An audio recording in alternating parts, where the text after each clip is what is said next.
Good morning, students. Today we are going to do one exercise. Let's read, okay? And this is from the chapter My Shadow. It's a poem, class 5th English. Here you can see this exercise. Let's read. And in this exercise, we have 4 questions. So these 4 questions answer we are going to write down now, okay? So let's begin. Question number 1. Who do you think your shadow looks like? So in the poem, you read these 2 lines. He is very, very like me from the heels up to the head. So he, it means the shadow, and me means the poet. So the poet is saying he is very, very like me from the heels up to the head. Heels up means from the bottom and to the head. Head means top of the body part. So the poet is saying that he is very, very like me. It means my shadow is same to same like me from top to bottom. So here in the question it is asked that who do you think your shadow looks like? So our answer would be my shadow looks like me. My shadow looks like me. Now question number 2. Why do you think your shadow jumps into bed before you can? So in this picture you can see this girl is just jumping to her bed, and before jumping her you can see that shadow appears here. So why it is happening you can understand by this picture very well. Here this boy, he has one torch in his right hand, and from the left hand actually he is making shadow. So here what he is doing, he is putting the light from the front side of the hand, okay, and behind of this hand you can observe that shadow appears, okay. So when he is putting the light from the front side, then the shadow appears back side or behind, okay. So in the same way, this girl is just jumping to her bed.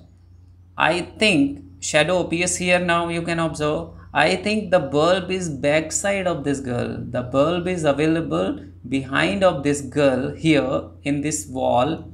That is why shadow appears here. Suppose if the bulb would be here in this wall, okay, near the bed, then the shadow would not be here. So in answer we can write, I think my shadow jumps into bed before me because my room's bulb is behind me. So when the bulb is behind us, then the shadow would appear in front of us, okay. And suppose if we are standing here and if we are getting light from the left side, then the shadow would appear right side, and if we are getting light from the right side, then the shadow would appear left side. So the shadow would appear always in opposite direction. Clear, children? Now the question number 3. What time of the day do you think it is when your shadow is the tallest, and why? Morning, afternoon, night. So here I think night, at night we don't have sunlight, okay. So we are not going to talk about night. Now we have to find out between morning and afternoon.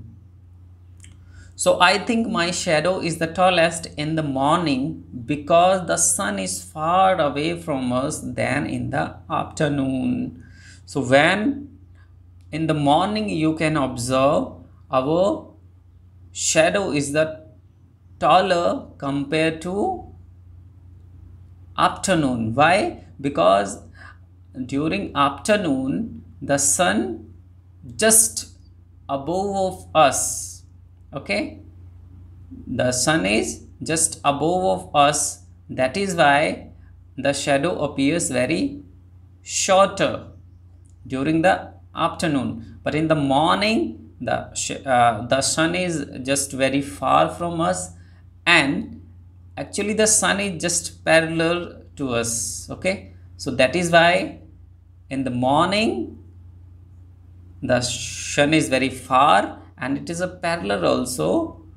That's why the shadow becomes very taller in the morning. Now the question number 4.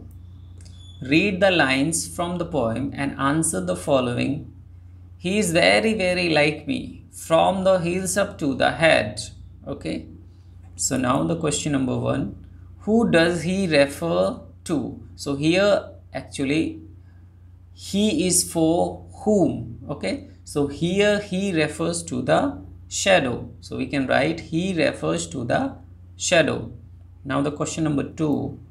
Who does me refer to? So me is here for the poet. So we can write me refers to the poet. Now the question number 3. Why are he and me alike? Why are he and me alike? What's the reason? He and me are alike because he is the shadow of me. So he is the shadow and me is the poet. So he is the shadow of me. That's why they are alike. That's all for today, children. Thank you. Have a nice day.